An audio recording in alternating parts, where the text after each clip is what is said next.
Previously on the all-new adventures of the Doctor Who Book Club podcast. So I think that brings us, Chris, to July, which is your pick. Yes. So there's a book that I've long wanted to do with an author whose work we have previously enjoyed. I want to take us to a very special time in the series' history and its chronology. So, Matt, I'm taking us back into the New Adventures. I'm going to take us to have some Bad Therapy. By Matt Jones. Okay. Interesting. Does this have the Autons on the cover? No, am I misremembering the title? It has something Auton-like on the cover, yes. This is the same Matt Jones who wrote Beyond the Sun. Indeed. And also, as well, for David Tennant. That's right. Exciting. So that's what we're going to be reading. And that's a Seventh Doctor. Doctor and Chris. That'll be a fun pick. Yeah. Cool. Bad Therapy. See what we make of it. All right. It's going to be a cheery read. And now our story continues.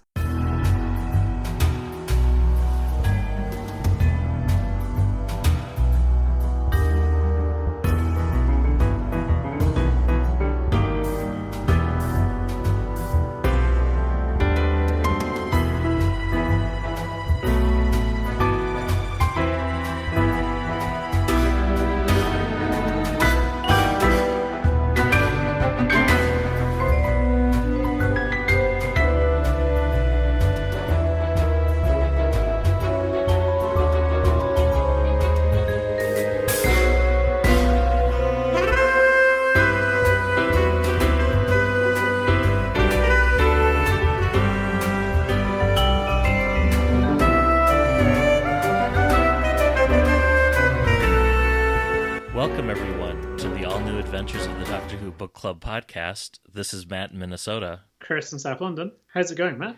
It's going pretty good, Chris. Sweltering and in the middle of bad air conditions, but, you know, that's summer now. How are you doing? Yeah, dear listener, I've been having Skype trauma, so if I am sounding like I am trying to defluster myself, you're not wrong. So, other than that, I am good. Excellent. Did you hear the news that Bonnie Langford has been confirmed as returning to the new series? Yes, I have. Well, I guess if anyone can kind of like rehabilitate Mel. Well, she's done it on audio already, but yeah. Yes, true. Leave it to RTD. But on TV, yeah. Bonnie Langford, because she's been in EastEnders for quite some time, I mean, she definitely has name recognition, and she probably is more popular amongst the general public in the UK than she ever has been, you know, which is what comes with having been on EastEnders for some time. So let's give it a try.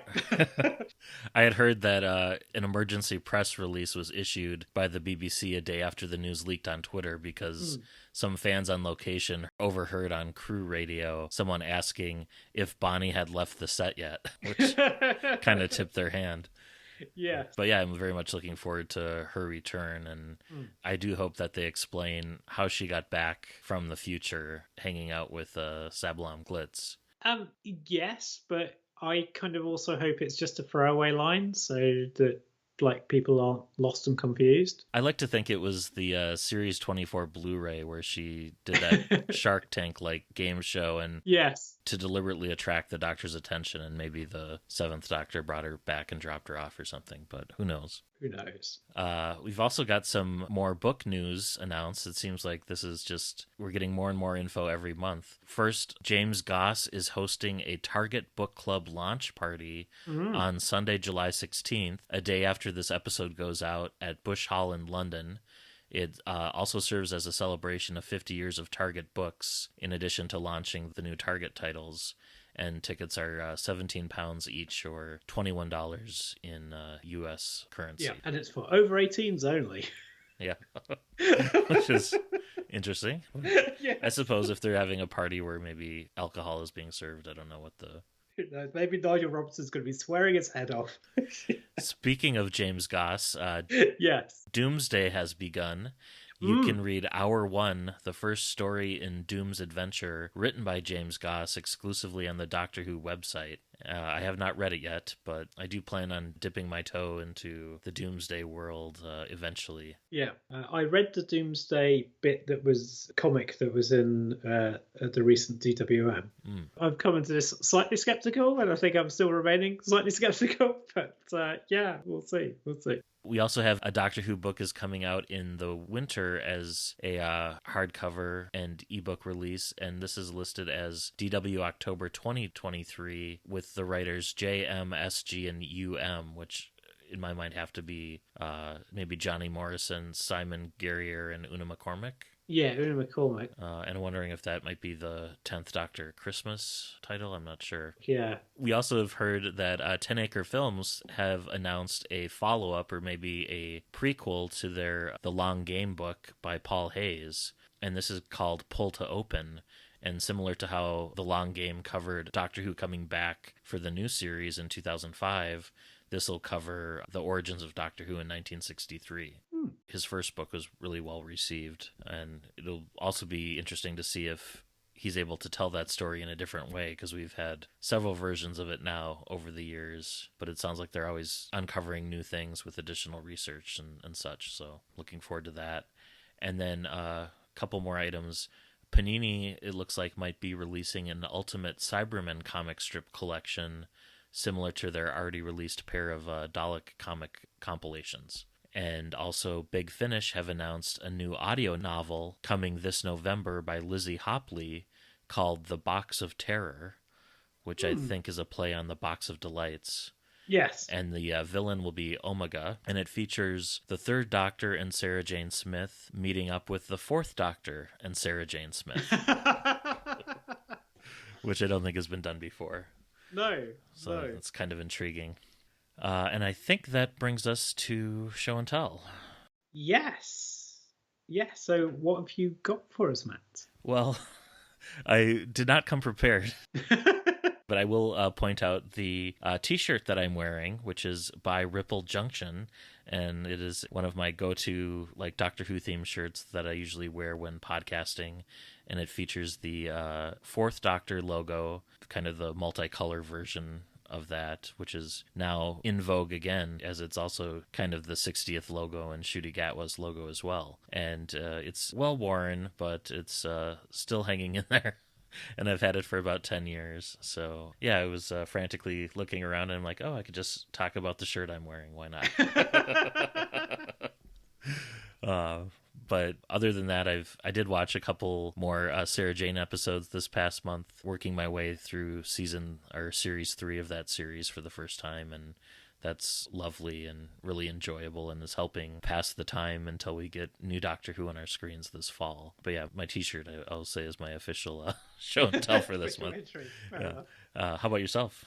Okay, so mine's a little bit niche, but yesterday I went to see the Crystal Palace Dinosaurs, which Sophie Aldred sat on the paw of one of them for a Doctor Who magazine cover in the early 90s, and so I've long wanted to go to see the Crystal Palace Dinosaurs. I remember when I first saw that cover as a kid, I was like, oh, where is this magical place? Yeah, it is Crystal Palace. You cannot go anywhere near the dinosaurs and sit on them in the way that Sophie Aldred did these days, but at least you can see them, and yeah, they are in Crystal Palace Park.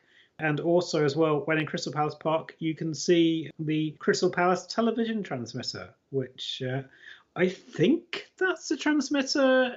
I'm going blank on it. The Wire? Yes, The Wire. I think that was Ali Pali. Oh, was it? Okay.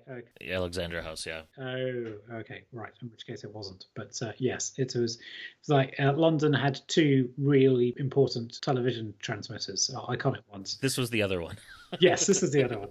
Yeah, and the Crystal Palace Dinosaurs are kind of amazing. They were built for the Great Exhibition in 1854, which required a new building to be built, from which Crystal Palace gets its name. But very little of Crystal Palace, the building, remains. There is a museum that is only open on Sundays. And there's a football team too, right?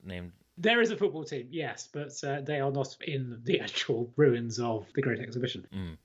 There's also, as well, there are some kind of stags. Their antlers, well, one of them, their antler has definitely seen better days.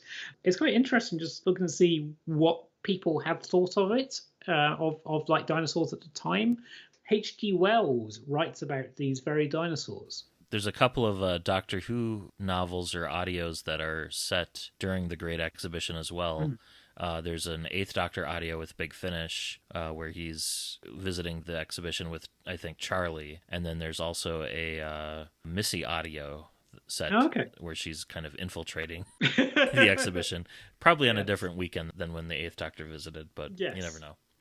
And the train station is amazingly grand. I say amazingly, because like at the time, it would have been how people would have got to it. So it would have given you this sense of grandeur. But nowadays, because it's just like a suburban line, you just got to go, oh, wow, this was a thing once.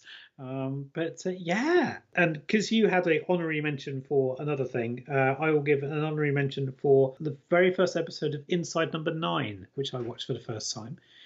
Features a building that I actually walked right past this morning, Nonsuch House. Inside Number 9 is done by Rhys Shearsmith and Mark Gatiss, and they've done a lot of writing of it and it's been going for years. It's just I've never got around to watching an episode of it. And that first episode features one Julian Rhind-Tutt. That name may or may not mean anything to you, but there were several fans in the 90s who thought that if Chris Cwej was ever going to be on television, he would need to be played by Julian Rhind-Tutt. I hadn't heard that. Interesting. Yeah, I don't know whether Julian Rhind-Tutt himself has ever been aware of this. Yeah. Very cool. Yeah. And speaking of Chris Cwej or Chris Cwej, depending on... Yes, I think he pronounces it Cwej in this book. Yeah. But this month we read Bad Therapy by Matthew Jones, or Matt Jones, I think he might go by now. Yes, who I sat next to at the novel experience thing in Derby. He seemed to be very nice. And this was one of the final new adventures, number 57 of 61, and it takes place after So Vile a Sin, but was published first. Yes. And So Vile a Sin saw there was like a Psi Powers arc with Chris kind of wrap up, which began in War Child and Sleepy. And there's a publisher's note acknowledging that So Vile a Sin missed its publication date, where Ben Aronovich is name checked with a promise to readers that the book would be published sometime in early 1997, and it was eventually published that May. Yeah. And I think this is Matt Jones's first Doctor Who novel. Yes, he had been doing a lot of writing for Doctor Who magazine. He had a column. Yeah, the Fluid Links, right? It might have been called Fluid Links, but it was a column in which he would just be writing about his life as a fan. And it was very personal, and I must say I really appreciated how much he revealed of, or he appeared to reveal of himself and of his connection with Doctor Who. But yeah, I found it really interesting because he would often be writing about his boyfriend, and I think that he might have been one of the first, if not the first, Doctor Who magazine writer to be referencing a kind of like, a same-sex partner. Oh. And at the time, I did not knowingly know anybody that was in the LGBTQIA plus community. And so I found it really eye-opening to my 15, 16-year-old self living a fairly sheltered life in Plymouth. Yeah, especially in the mid to late 90s. I mean, that was still a relatively, it wasn't as accepting or tolerant as it is today. No. And yeah, like I myself came out when I was 16, so it would have been like in early 1997. And yeah, it was a tough time for sure. It was, I don't know if I've shared this on the podcast or not, but in the novel, most of it is set, I think, in the 1950s, when it was even more of a difficult time. But these same attitudes extended into the 80s and 90s, and they were heightened by the AIDS crisis of the 80s. So you have that backdrop. But I started the first, at the time called a GSA, or Gay Straight Alliance, in my high school, the first in the school district. And I went to a notoriously conservative school district in Minnesota that is the same district that elected the likes of Michelle Bachmann, who is a Marjorie Taylor Greene forerunner. And the bill that recently passed in Florida, the Don't Say Gay bill, that was de facto policy in our school district at the time and was called No Homo Promo. So the nice thing is, though, that the GSA that I started is still going to this day. Brilliant. It's been rebranded as a gender sexuality alliance because it's, much more expansive and stuff. But it was a challenging time for sure. But you can feel that kind of permeate this book throughout. Oh, yes. Yes. And this is our second book by Matt Jones. Yes. He had written a story published in Decalogue 2, and we've also read his Bernice Summerfield novel, Beyond the Sun. And he's credited as writing the Doctor Who two-parter, The Impossible Planet and the Satan Pit, and he also wrote the Torchwood episode Dead Man Walking. And the cover art is by Mark Solwowski and features a blank-faced guy in a tie kind of kneeling over an older guy in a body, and he's holding a two-pronged spear. Yeah. And it's a scene that happens in the novel, and we'll get to that in a bit. Yes. And this was the final Virgin New Adventure novel to feature the Doctor Who logo on the front cover. And it features 15 titled chapters, some interludes, and an epilogue. And the book is dedicated to Ian and is mostly set in Soho, London, in October of 1958. And I guess there's also a Soho in Lower Manhattan, but... Yes, yeah. Not the same. No, I don't think it is. I've not knowingly been to the Soho in New York. I have been to the Soho in London quite a few times. A couple of weeks ago, we were in Soho, and so I went to a couple of the places or a couple of the streets that appear in the story. And and Matt definitely knows the layout of Soho. Oh, cool. So, Well, shall we get started? Yeah, let's begin. Yeah. So the Doctor and Chris land TARDIS in Soho in 1958, where they hope to recover from, spoilers, Rosa's death in the previous book. And they say it's been a month since her death, and they've kind of been traveling somewhat aimlessly. I don't know how she died, and I don't know that I want to know in case we ever do read Sylvia Listen in the future. Yes. It's not really explicitly called out how, so I can imagine reading this at the time, people would be confused or... Yeah, there's a reason for that, because Matt Jones didn't know how she died. Oh. Well, there you go. So he said this at the event in Derby that he didn't know how she died, so he was going to have to do a book that clearly would have to touch upon it, but it didn't know how due to the difficulties of writing so far in.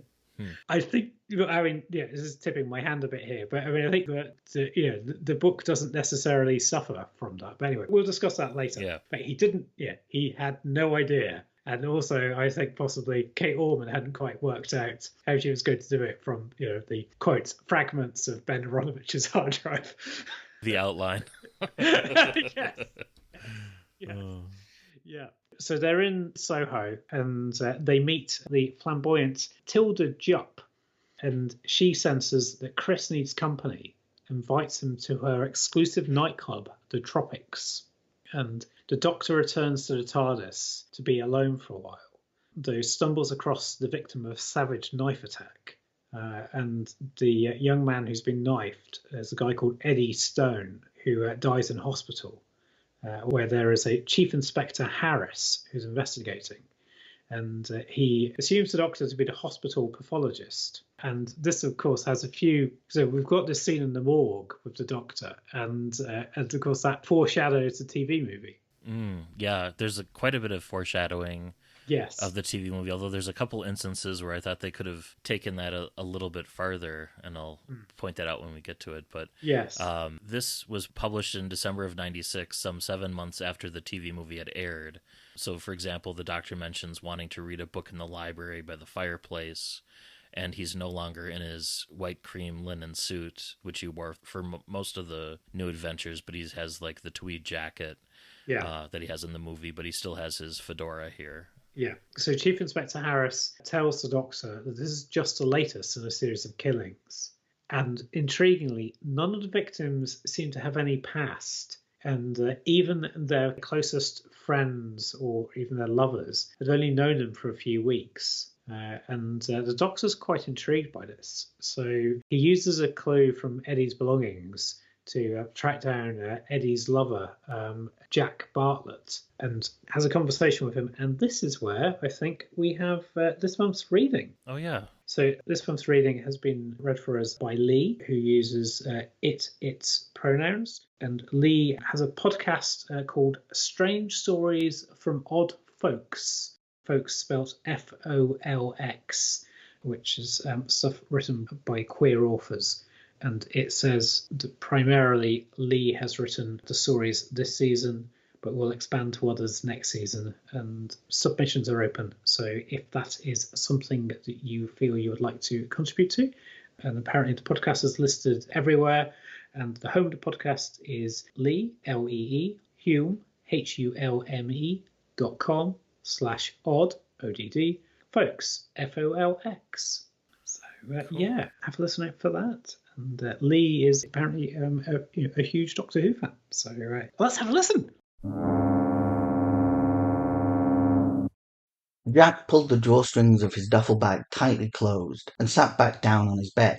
It had taken him less than 5 minutes to pack the few possessions that mattered enough to take with him. He'd sold his watch and his bicycle to pay the blackmailer's first demand. He naively thought that they'd stop when he didn't have anything left. But the old man had just smiled and told him that he'd have to find a way to get more. So Jack had stolen from work to meet the next payment, and the next, and the next.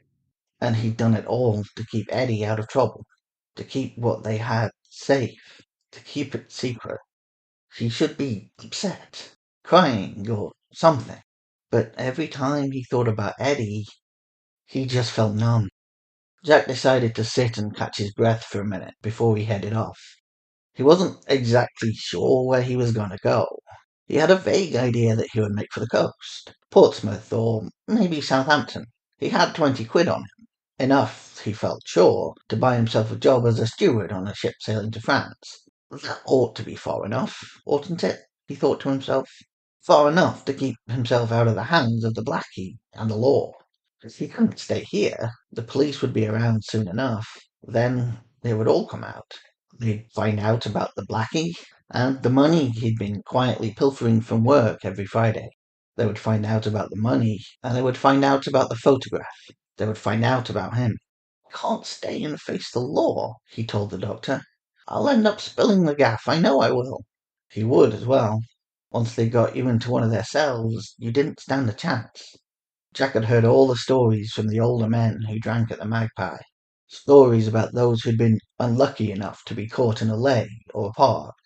It wasn't just the beatings, although they did beat you, of course. It was the letters they wrote to your family, the visits they made to your workplace, and the publicity of the trial. Jack had heard of 3 men who'd hang themselves, rather than have to face the court and see their names printed in the papers. It wasn't going to be him. If he started running now, then maybe he could outrun the lot of them. Maybe he could leave the whole mess far behind. The police, the blackmailers, the missing money, all of it. He could travel to France and start again. He could get a job in Paris, learn French. If he kept his head down, they'd never find him. He could just hide forever. With Eddie gone, there wasn't anything left to stay for, nothing left to protect. Jack swallowed. How had this happened to him? How had his life become so screwed up? It's too late for thoughts like that, Jack Bartlett, he told himself. Far too late. But there was something nagging at him. Something that the doctor had said before he left. Something that was preventing him from climbing out of the window, down the fire escape, and getting away. It was after the doctor had told him that Eddie was dead. The doctor had sat beside him, placed a hand on his shoulder. We can't stop them, you know, the little man had said.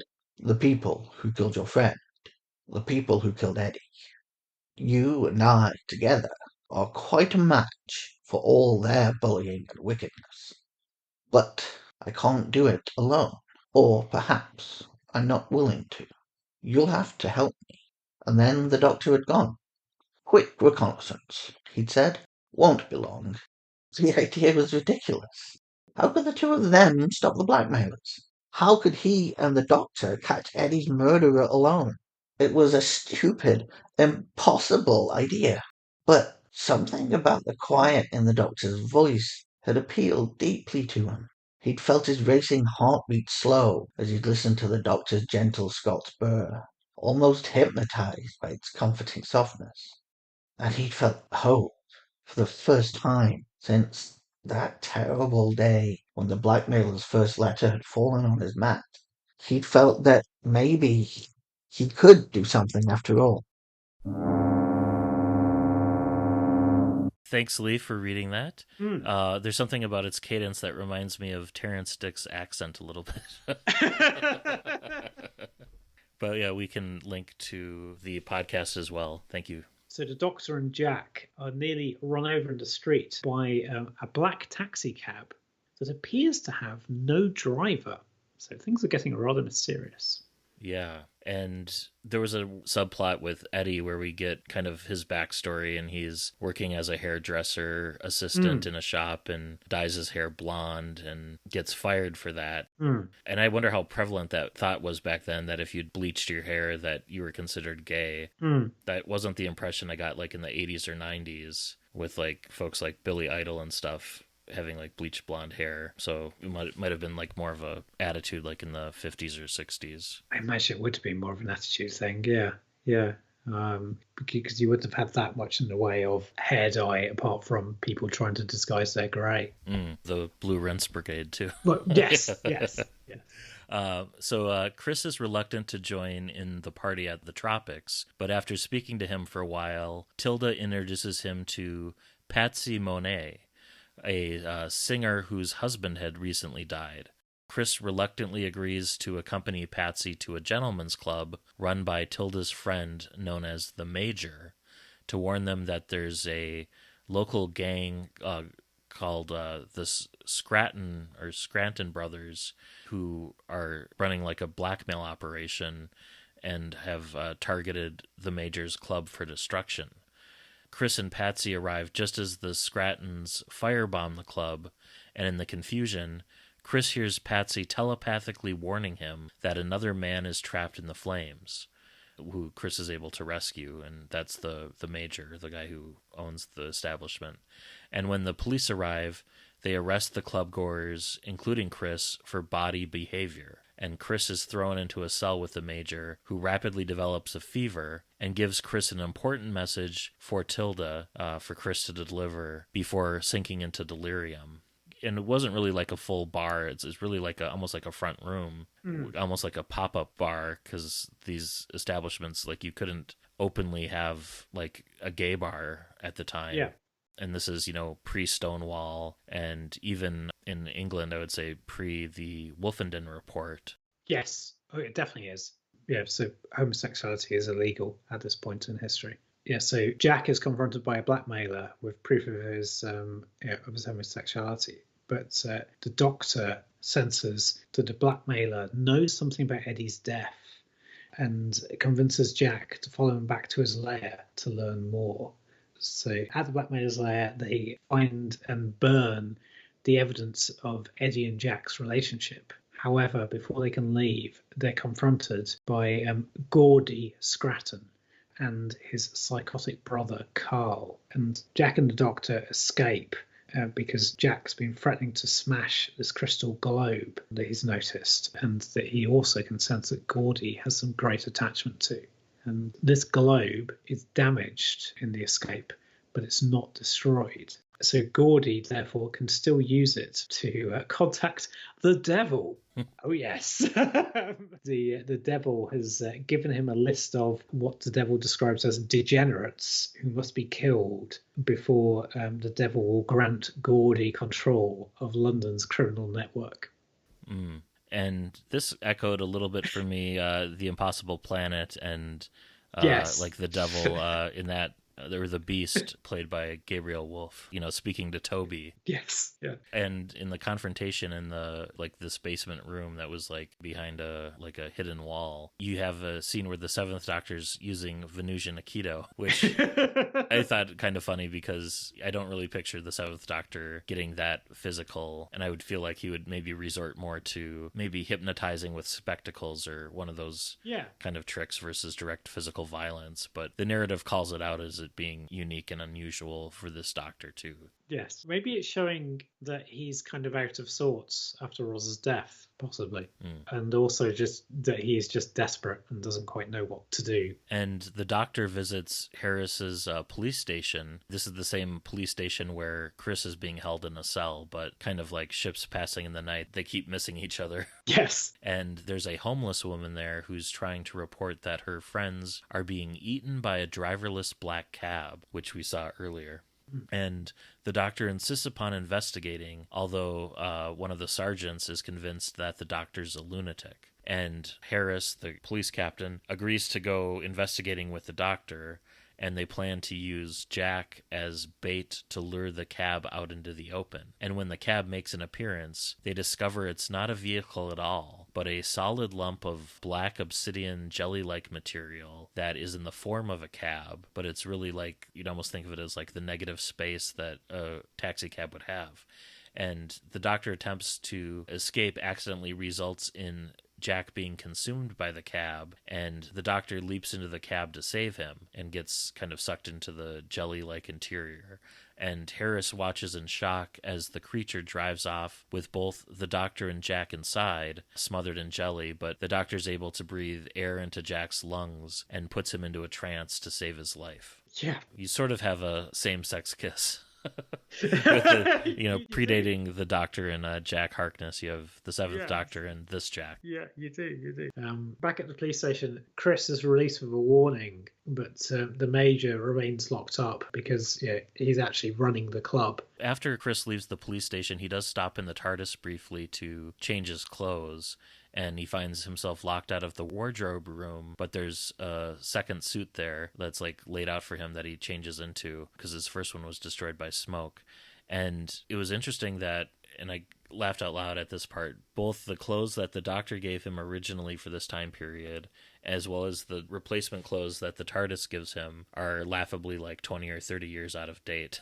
Yes. He's just like constantly anachronistic and looking out of time. And there was a kind of a weird aside about there's a tailor living in the TARDIS wardrobe who comes out at night to darn the Doctor's socks.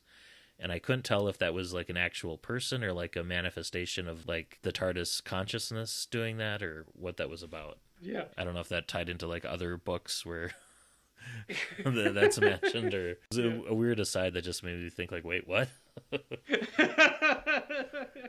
And Chris relays the Major's message to Tilda, telling her that the Major was expecting some new friends. And Tilda admits that she and Patsy are aliens fleeing persecution from their homeworld. And of course, like Chris, this might surprise some people. Doesn't surprise Chris.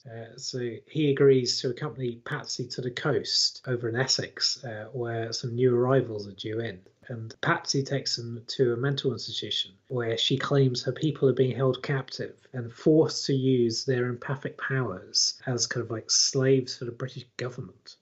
And a sympathetic orderly there smuggles a comatose young woman and also a Chinese boy out of the hospital. But she's then killed by a faceless man in an orderly's uniform. Patsy, who's beginning to act more and more kind of like a cop, I mean, almost like an adjudicator, like Roz. She helps Chris to overpower this faceless orderly, and they escape back to the train station. But the faceless orderly follows them and manages to kill again before Chris and Patsy overpower him and fling him from the train that they're on. And that's, I think, the front cover, one of these orderlies escaping the institution and starting to follow them. Yes, yeah. I mean, you described it as looking like an Auton, didn't you? Yeah. Because it looks like an Auton.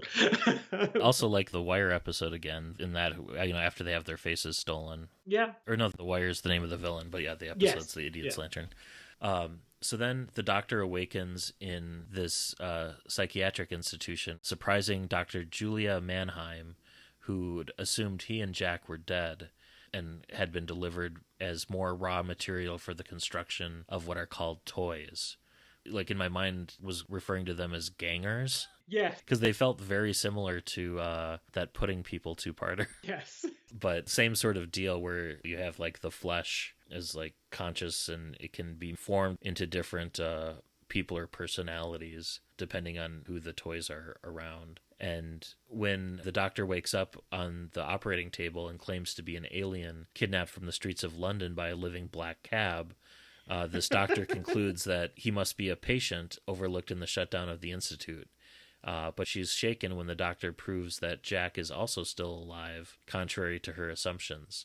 And she explains to the doctor that Dr. Mariah, who's the head of the Institute, has been using government funding to create artificial empathetic life forms, or toys, which mirror the needs of psychiatric patients and therefore act as the perfect therapists. Unfortunately, one of the toys mirroring the dark subconscious desires of its subject urged a child to climb the roof of the Institute, who then subsequently fell to his death. And the program was shut down, and all the toys were being decommissioned. And the doctor, realizing at least part of the truth, slips away when Dr. Mannheim is distracted by Mariah's return. So this is kind of part of the story, and we learn more about what they were originally intended for later on. Yes. Yeah. So this is where things take a bit of a turn. So interspersed with the narrative has been like a series of interludes. And so we'll summarize these interludes here. But listener, I hope that you're not drinking any hot fluids or driving, because you might just kind of go, okay.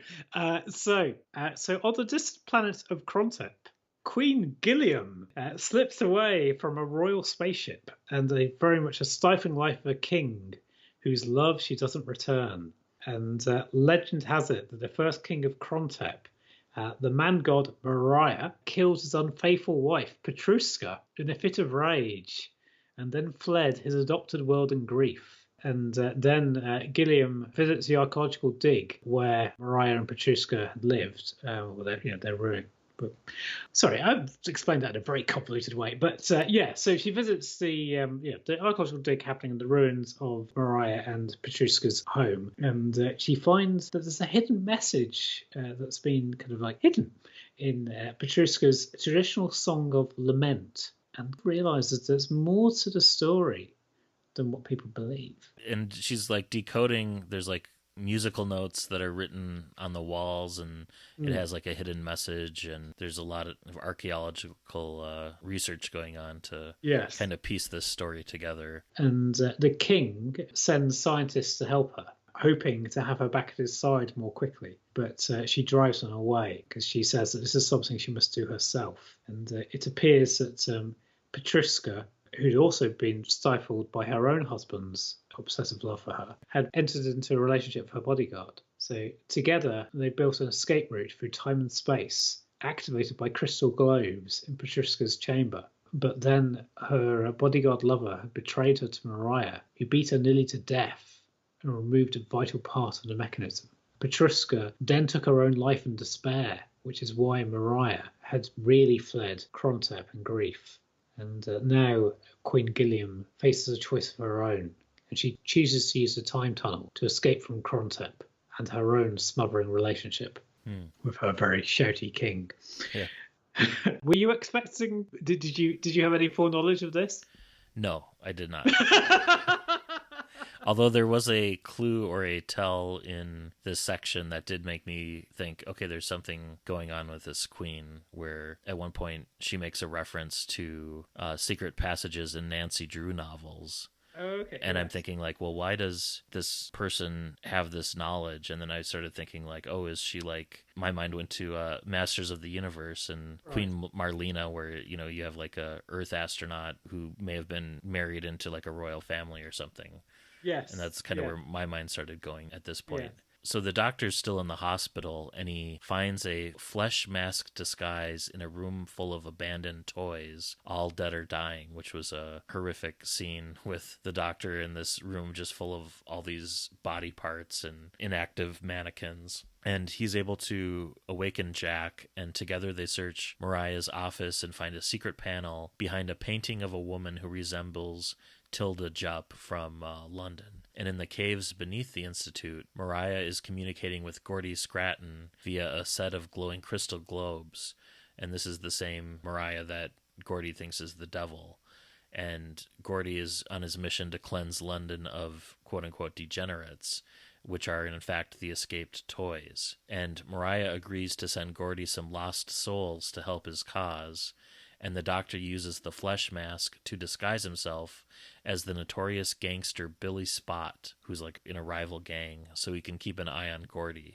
And Jack tries to warn his roommate, who's a West Indian named Mikey, that the Scrattons are now after his little brother Dennis, but Carl tracks them down before they can get away. And the Doctor tries to keep the situation under control, but is forced to shed his disguise, much like Peter Capaldi in Deep Breath, where he rips off the...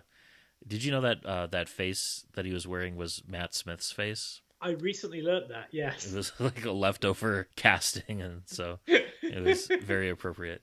But it does make me wonder if Stephen Moffat may have taken some inspiration from this novel for that scene. Yeah. But Carl tracks them down before they can get away. Carl Scranton, one of the brothers. And the Doctor tries to keep the situation under control, but is forced to shed his disguise when Geordi orders him to kill Dennis as instructed. Jack again threatens to smash the globe if Geordi doesn't release them, but this time it's been activated and instead transports Jack, Dennis, and Mikey back to the Institute, directly into Mariah's hands. We haven't spoken much about Mikey and Dennis, and I really did find it quite moving because like Jack and Mikey are sharing this room in this bit of Soho with a landlady who, like, for the time, maybe you could argue she's progressive, and certainly both of them are just very grateful to have somewhere to live. But they're having to kind of slightly work and live around each other. And it brought back to me in some ways Remembrance of the Daleks and the sign that's in the window of the kind of like the boarding house where it says, no Irish, no blacks, no dogs. And there are many times in this book I just want to just reach out and just give Mikey and Jack a hug. Yeah. Because like Mikey, I don't think it's explicitly said, but Mikey will have come over on the Windrush, I think. Under a Windrush boat. So he's not been long in the UK. In fact, that is explicitly said. He's not been long in the UK. But people that came over in the Windrush, they've been sort of like said, oh, you'll come and help rebuild Britain, and oh, people want you. And then they did not get the welcome that they were expecting. I just have this heartbreak and this anger when reading these bits of the book. You also, for the bits that Mikey appears in, like you do get this sense, I would say, of Mikey as an actual character. So he's not there as just like, well, certainly Jack feels that Mikey is potentially a bit uncomfortable of Jack's relationship with Eddie. So it's not as if Mikey is there as an absolute, this is a good guy who's absolutely on the side of everything. And you get a sense that he has his own hang-ups and prejudices. Yeah. Sorry, I have kind of completely digressed. I agree. It was, the author did a great job of painting that picture, and you definitely felt empathetic for Jack and his situation and Mikey and his, and how they weren't necessarily, they were allies, but not more so because of circumstances, because they were both part of ostracized groups. And they had, like you said, their own prejudices and stuff to work through within that framework too.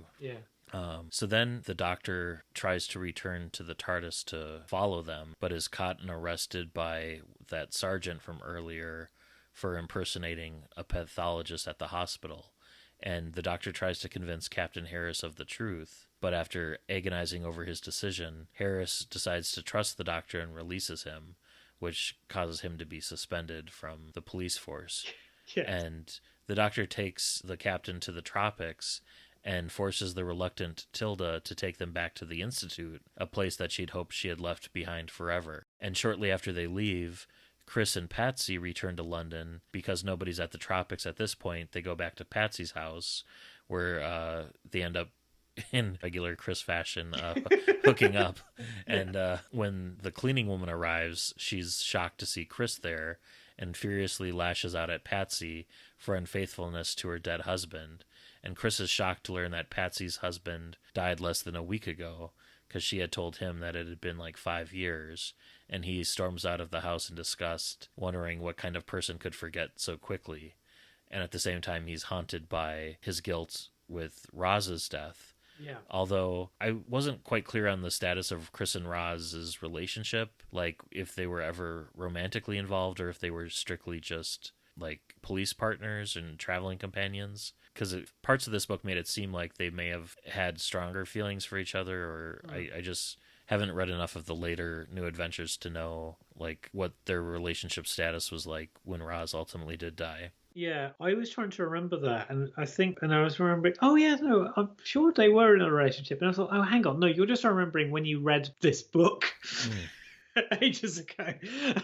Yeah, I don't know if it could also be that maybe he is just kind of thinking of like the potential that there may have been. I mean, she's his superior officer when we first meet them, and he respects her. I'm not sure that they enter into a relationship. There's also a moment where Chris dozes off and he has a nightmare, and it's almost like another scene of like foreshadowing to the TV movie, because he visualizes the Doctor getting shot down with bullets, and then someone with very blue eyes is trying to like claw his way up out of the floor, and he's told that it's not his time yet. And I thought, well, that could be the Eighth Doctor kind of clawing his way to the surface.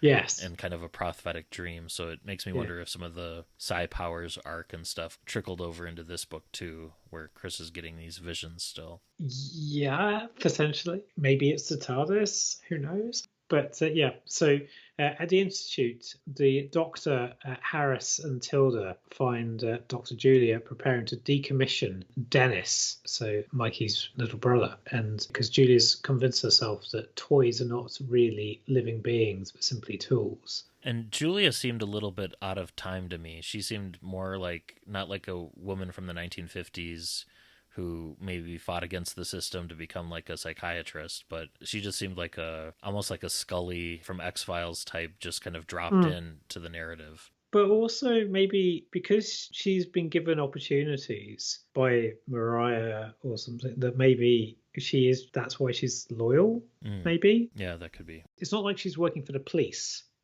True. Or do anything like that. Yeah, she's working for people that are not from Earth of this time. But yeah, I do get your point as well. So the Doctor and Tilda reawaken the doubts that Julia has been kind of like suppressing, and convince her that the toys are living beings with a right to survive. And Mariah, though, captures them and announces that the toys are his property and are simply a necessary step in his project to bring his dead queen back to life. And at this point, the time tunnel kicks into action, and Queen Gilliam arrives at the Institute. And Mariah collapses in grief when Gilliam reveals Patriska's true fate. And then the Doctor recognises Gilliam, because Gilliam is Perry. Yes. And Perry is still bitter at being kind of like abandoned so long ago. And of course, this contradicts the Blu-ray trailer that Perry's in. Yeah. So you have to pick which continuity strand you adhere to there. Yes. Yeah. And whilst Perry is furious, I mean, she helps the Doctor to get his friends out of the Institute as Mariah's faithless orderlies attack. And as they flee through the caves beneath the Institute, they meet the remnants of Mariah's true experiments, which are twisted and malformed versions of Patriska, all of whom have been banished to the caverns after rejecting him. But there's, round about this bit, Perry starts chatting with Jack, and she assumes that Jack is the Doctor's latest companion. Yes. And sort of like says, oh, you're the new one, and then realizes that he isn't. But she can kind of like see that look in Jack's eye and sort of says, if he offers you the adventure of a lifetime, it's that. It is a lifetime. And there's so much foreshadowing here of school reunion. Yes. Very much so.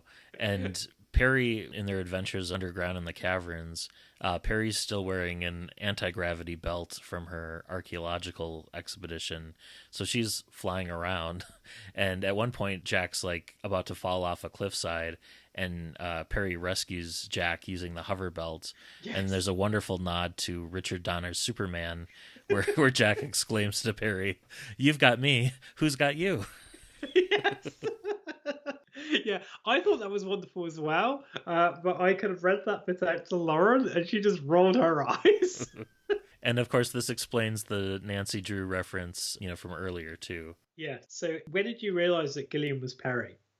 Not until it was revealed in the narrative. Like, I knew something was up with her, but okay. There was like a paragraph where there was a bunch of jumbled sentences including Yes. like references to 3 eyes in one sentence makes you a rather egotistical young lady. Yes. From the Sixth Doctor and such. Yeah. So it was at that point that I placed it. So I guess it was slightly before it was officially revealed in the narrative. Yeah, I can't remember when I twigged, sort of like when I first read it, but certainly as soon as Crontep gets mentioned, I go, oh, this time around. I was like, oh, hello. Yeah, I didn't pick up on the planet name, so I missed that clue. It was an interesting revelation. It's a twist. Yeah. Oh, there was also a part where the Doctor is going into his TARDIS at one point, and he no longer has the key on him because when he was in the hospital here, he got put into like, they're not like orderly pajamas, but like institutional garb or wear. And so he doesn't have the TARDIS key on him anymore. So he sends like a psychic thought to the TARDIS, and he's able to open the door anyway, kind of foreshadowing the finger snap that the Doctor learns in the Forest of the Dead. And this is the part where I felt like Matt Jones could have brought in the detail from the TV movie of, why doesn't the Doctor just reach up and use the spare key in the cubbyhole above the P? Yeah. Versus doing the psychically opening the TARDIS. But maybe that wasn't in the script that he was working from, because this book to be published in 1996, maybe he hadn't actually seen it. Yeah, it's hard to say because it was 7 months after, and I don't know what sort of lead time they need. And he does have other references to the TV movie, so who knows? Perhaps if you sat next to him, you could ask him. Yes. I also kind of figured that I would kind of like, you don't really want to monopolize the conversation either at a Q&A or just kind of like sitting next to the guy. Go to Matt Jones. And when you wrote Bad Therapy, why didn't you put in the reference to the cubbyhole? Had you seen the movie? Yeah, that probably wouldn't go over well. No. So, back in London, Tilda and the Doctor prepare to throw a party at which the remaining toys will be matched up with people who need them, just as Tilda had been doing for all the toys who had escaped the Institute previously. And so, Jack meeting Eddie, the young man who gets killed in the beginning, he was kind of his dream lover, and Dennis became the homesick Mike's little brother. And when that first popped up in the narrative, I was surprised and a bit sad by the revelation that Eddie was one of these mannequins. Kind of the same sort of feeling I had when Amy Pond was revealed to be a Ganger duplicate, where it's kind of like, oh, that's what was happening here.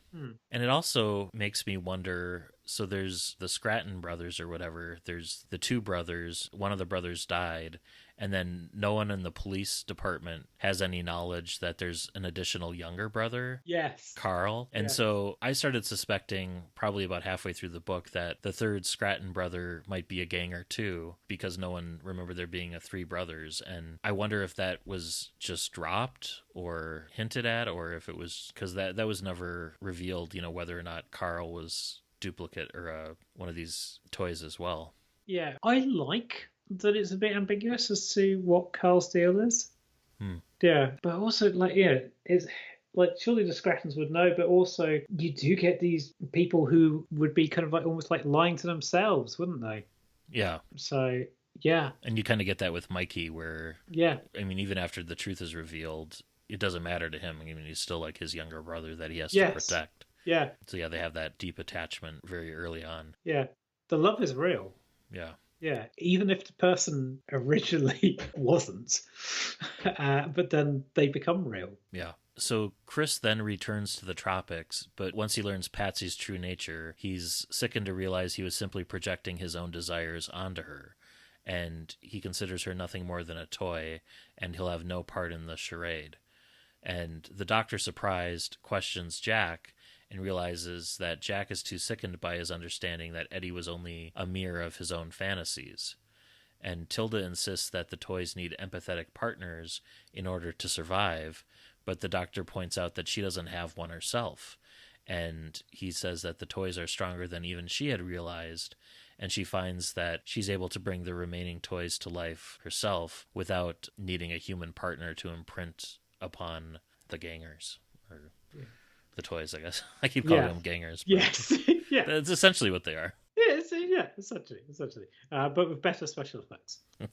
Mariah arrives at the tropics to demand that the toys be destroyed, because as far as he's concerned, they're his belongings, and they have no life without him. And if they aren't surrendered, he's going to release an army of his black cabs to wreak havoc. And Gordy Scratton arrives, still trying to carry out his work for the devil, only to realise that the devil was Mariah. But Gordy is still wanting very much to win the devil's favour, and Gordy sends Carl to kill Dennis, but Mike fights him off, and the fight attracts attention, and passers-by join in, and soon the Notting Hill riots have been sparked off, which is a real thing. Yeah, and I had never even heard of them before, but I looked them up afterwards, and yeah, it was August through September of 1958. Yeah. And I didn't realize, too, that indirectly led to the Caribbean Carnival, which was a precursor to the Notting Hill Carnival, which we saw depicted in the comic Ground Zero. Yes, and that people in London have an opportunity to experience the August bank holiday. And then Mike beats Carl to death. Yeah, it is all kicking off. Yeah. So just wanted to say one thing on Notting Hill. Yeah. Is when the movie Notting Hill came out, I, like quite a lot of other people, was somewhat surprised that the Notting Hill that Richard Curtis depicts is incredibly white. And that's not the Notting Hill that's certainly that I've experienced whenever I've been to Notting Hill. I mean, Notting Hill very much is a multicultural place. I mean, I think you can have the Richard Curtis experience, but yes, anyway. It doesn't reflect reality, yeah. It certainly doesn't, no. Not the reality that I noticed. But hey-ho. Chris then returns to Patsy's nightclub to confront her, only to find out that without him, she's fading away and she'll soon be dead, because she imprinted on him after her husband had died. And Patsy leaves the club to lose herself in the streets and protests outside, but Gordy is lying in wait for her. And Chris tries to rescue her, but Gordy then shoots him in the shoulder, and he collapses. And then Mariah's black cab then emerges from the fog and consumes Gordy, while Patsy drags Chris to safety up a fire escape to the roof of a nearby building. And she's very much channeling her Roz elements here. Yes. As she's carrying him to safety. And the cab somehow ends up climbing the fire escape to get them. And I started visualizing Roger Rabbit sort of deals here. Yes. Patsy ends up sacrificing her life to save Chris by luring the cab over the edge of the building, where once they hit the ground, the cab disintegrates, and that's where Gordy's and Patsy's bodies are revealed, having both died. It's also interesting, too, that at this point, it takes a good 80% of the novel until Chris and Jack end up meeting. They don't meet until the very end, because Jack is kind of in that companion-like role with the Doctor, while Chris and the Doctor are split up. But I think it works for the narrative, too, because it helps Chris and the Doctor both process their thoughts around Roz's grief separately, and I think they need that space. And as Patsy's saying goodbye to Chris, she had a line that really got to me, where she says, I was born when you met me, I died when you left me, and I lived for a few hours while you loved me. That's all. And that really got to me. Yeah. So with Tilda and Perry's help, the Doctor is able to transform the last blank toy into the image of Petrushka. And until now, it's like Mariah's deep self-loathing and belief that he deserves his Queen's rejection have always been mirrored in the toys that he'd created. But the Doctor's able to use his own telepathic abilities to ensure that the new Petrushka won't reject him until they're well away from Earth. And the Doctor takes this new Petrushka back to the Institute, unaware that Jack has stowed away in the car that the Doctor's driving and is determined to help his new friend. Over in the caves, as Mariah embraces the resurrected Petrushka, the Doctor tries to reprogram the globes to transport them far away, unaware that one of the faceless toy orderlies is creeping up behind him. And Jack shouts a warning to the Doctor, and the orderly smashes one of the globes, causing the time tunnel to collapse. And this distraction causes the Doctor's attention to slip, and this new Petrushka reacts to Mariah's subconscious feelings and rejects him. And Mariah now is furious, and he attempts to kill the Doctor. But all the other rejected Petrushkas emerge from the tunnel and hold him back as the Doctor and Jack escape, and then the time tunnel collapses completely and the Institute goes up in flames. And the ending there with all of the former Petrushkas swarming Mariah and holding him back, it reminded me of like the veiled brides of like Brides of Dracula or Yes. Manos Hands of Fate. It was just very him being swarmed and overtaken by all the women and just kind of like held there while everything blows up around them and just sealing all their fates. Yeah. And then finally, the Doctor takes Perry back home to the latter days of the 20th century. So I guess she's available for unit spin-offs as well, having made his peace with her at last. And Chris has also made his peace with the Doctor and decides to continue to accompany him when the Doctor departs Earth once again. And the toys go on to live lives of their own as ordinary members of the human race. And I think we see Mikey's younger brother, Dennis, now growing up in his 40s, and he has a family of his own now. Unfortunately, we don't get much closure with Jack. I had to reread the last chapter to see if I missed something. I was kind of hoping that Jack would get some sort of happiness. I'm not sure why he didn't just end up going with another ganger toy, and his ending seemed to fall into that trope of sad and lonely gay forever sort of deal. That bit left me a little bit unsatisfied with Jack, but otherwise, that is the end of Bad Therapy. On that, I think Matt Jones said in interviews that in his mind, Jack travels with the Doctor and Chris for a while. Oh, huh. He doesn't in the books, but yes. That's a lovely thought. Yes. But also, I quite like how the book ends with a callback to Jack hurrying out of Holborn Library and his arms full of books and then colliding with what it describes as a strange and beautiful thing. And just, yeah. Yeah, Jack asked the Doctor to take him back to see the moment when him and Eddie first met. Yes. So they're kind of watching from the library steps from a distance. Yeah. Kind of like the scene in Father's Day with Rose and the Doctor kind of just watching what's happening. Yeah. Yeah, it was a nice moment. So what did you make of it? I really enjoyed this book. I love how unapologetically queer the book is, especially for the time. Oh, yes. Having been written in the not even the late 90s, 96. I mean, that's pre-Ellen coming out and all of that. And having come out around the same time, it was not an ideal time for that to happen. And I really enjoyed it. All the scenes in the 1950s I thought felt really well realized and part of the narrative. In some respects, all of the action happening in the various one-room pubs and stuff reminded me a bit of Blood Harvest, where Terrence Dicks set much of his story in various speakeasies around Chicago and stuff. Yeah. Which was nice and kind of comforting to read. Yeah. What did you make of it? I loved it, and I was glad that I wasn't disappointed. Because I didn't kind of read it, kind of go, oh yeah, my younger self's taste was absolutely rubbish. Why do I enjoy this? I was like, no, this just it's so beautiful. It holds up. Yeah, it's angry, it's sad, and also as well, it has hope, this defiant hope. Yeah, and there's so many times you just want to give Jack a hug, as I said before. It's just throughout, you just want to say, look, you just want the world to get better for him. Yeah. What about the Perry subplot?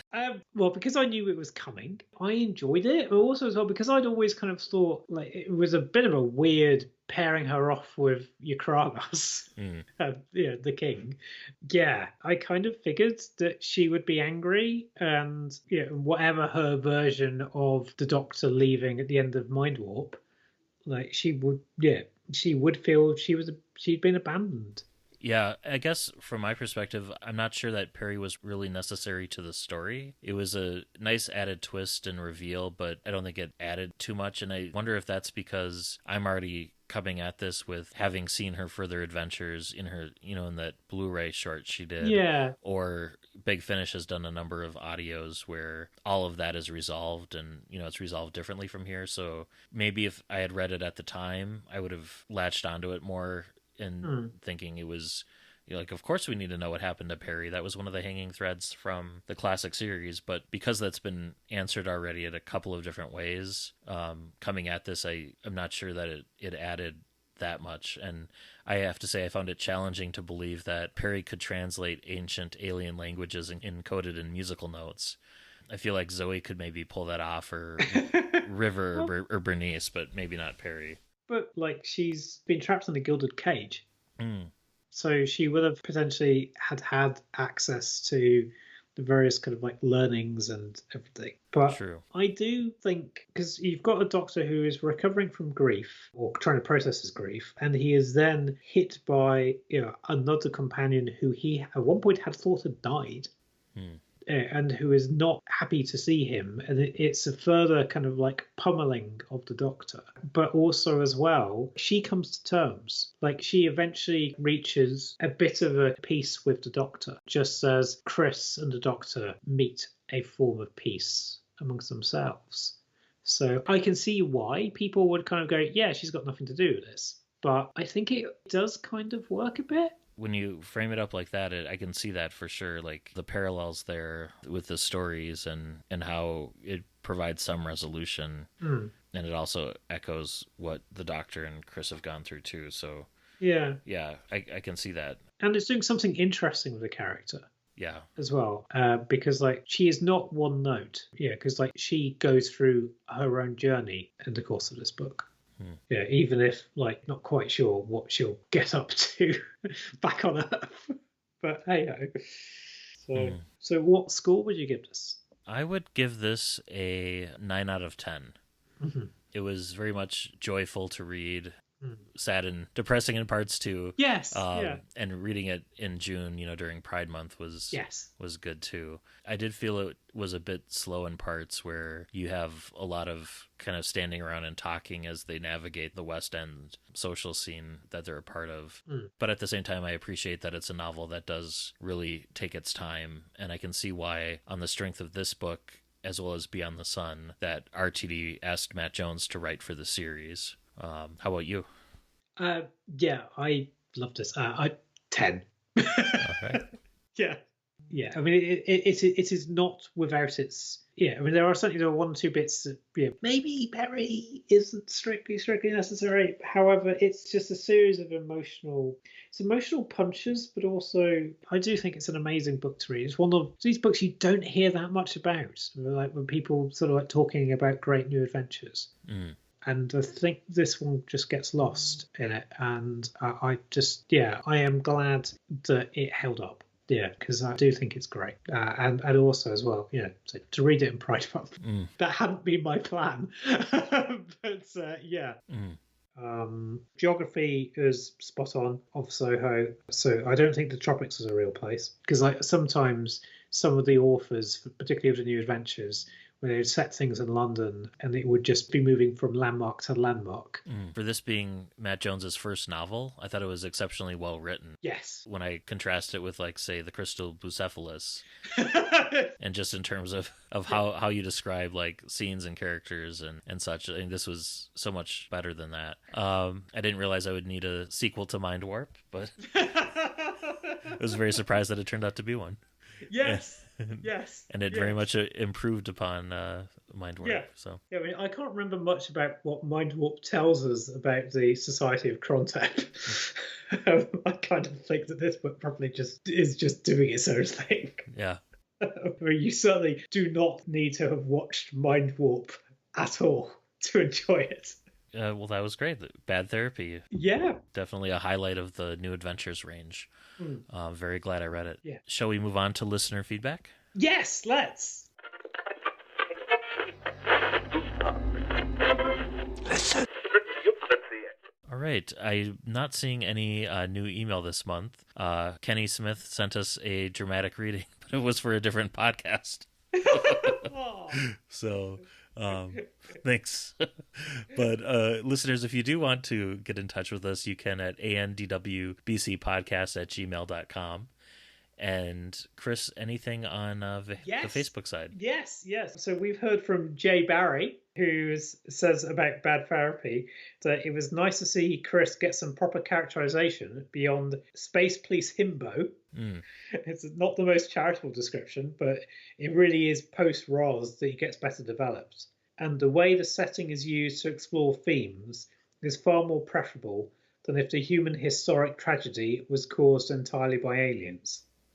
Yeah, because like you could see there are tensions, and so like when the Notting Hill riots happen, it's not just because Mariah is there. Yeah, that was a good point too. That much like the episode Rosa, the events were still happening around them anyway. Yeah. On Twitter, we've gotten some comments about last month's book, Secret of Vault 13. Keith Say, 50DW50 on Twitter, says he has The Secret of Vault 13 on audiobook, but he's never finished it and awaited our recap. And he very much enjoyed the podcast. He says, lazy me. We also heard from Jeff from the Who Corner to Corner podcast, who says of The Secret of Vault 13 that he enjoyed that one as well as its sequel, The Mazes of Doom 2. And he says it's a shame that there weren't any more books in that series. Yes. You can check out Who Corner to Corner's recent interview with Phil Ford about his upcoming Waters of Mars Target novelization in episode 93. We also heard from illustrator and artist Rain Sramsky on Twitter, she who has done Titan comic covers, and says that she is in the camp who actually loved this book, The Secret in Vault 13. Rain thought it was clever and a lot of fun, and yes, surprisingly dark in places. She also loved the sequel, The Mazes of Doom, by the same author, and she says, I don't care which age group it's written for, she'll read anything. And we've also gotten some comments already on Bad Therapy. James, aka FitGeekUK on Twitter, says that he absolutely loved the book, while M.A. Soko describes it as one of the gems in the New Adventures series. Doctor Who Cover Story says of Bad Therapy that it's massively underrated. I can imagine RTD adapting this for television. And Oscar Groucho, great name, on Twitter agrees and says it's well overdue for a television adaptation. And hey, given what we know about the Impossible Planet and Satan Pit rewrites, it wouldn't be the first time RTD adapted a work by Matt Jones. And Cyberblom says he still thinks the Virgin New Adventures were the golden age of Doctor Who as far as storytelling was concerned. And Neo Gwydion asks, what did they feature on the front cover, if not the Doctor Who logo, once that was dropped? And the answer is nothing at first, and then they added a generic kind of NA logo, which was also eventually dropped from the front cover. And it was really a way for the book range to transition to the Benny books after the BBC chose not to renew their license and took publishing of the books back in-house. Yeah, because you didn't want to scare off the bookstores. Because you can say to bookshops, look, you're already buying these people, you've already been selling these. Mm-hmm. Yeah, carry on. Keep ordering them, yeah. Yes, yeah, it's the same range. So listeners, if you have any comments about Bad Therapy or any of our other books, do reach out and give us a message on Twitter, Facebook, or email. Cool. Excellent. Right, so I think we are at the stage of proceedings where you tell us what we're reading next month. Yes, and... that was a very yes. Okay. Well, I wanted to try something hopefully a little less planet-based or Earth-based. Okay. Maybe also involving some space travel. Okay. But who knows, this could end up being a completely Earth-based story. So, Chris, for August, it's time. It's The Harvest of Time. Ooh. We'll be reading Harvest of Time by Alistair Reynolds, which features the Third Doctor and Joe Grant. And it's also available as an audiobook read by Jeffrey Beavers. Okay. And it's sort of an anniversary book, having come out during the 50th and featuring the 50th anniversary logo. Yeah.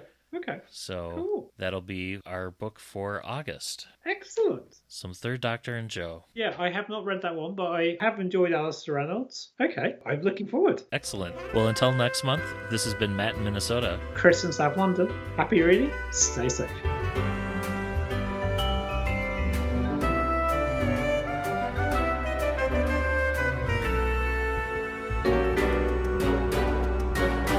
Thank you for listening to the all-new adventures of the Doctor Who Book Club podcast. Special thanks to George C. Music for use of their song Doctor Who Theme Swing Jazz Version. You can follow us on Twitter at ANDWBC Podcast and like us on Facebook.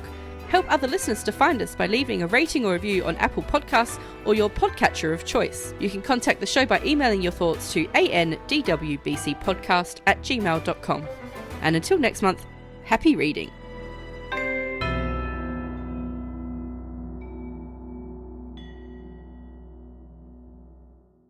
Oh, Well, I've just read ahead. Yeah, but he doesn't. But I think that's wrong. That's wrong. It's not in there. Yeah. Sorry, someone that was at the door and Lauren's gone away. But Do you want to go get it real quick? I might just go get that real quick. All right. Sorry. Hooray! Hooray! So for the Harvest of Time book, Oh, I've just seen how much you can. A hardcover of it can cost you only £147. the ebook is available for Yes. $4.99 Yeah. in the US at least. Yeah. I'm getting the Kindle edition. Wow. Yeah, well out of print. And apparently some Alistair Reynolds fans out there too. Yeah, you get a paperback for £12.99. But great. That's New Adventures pricing. As I think probably did some of the books in the back end of the BBC range when we started doing the show. Yes. Yeah.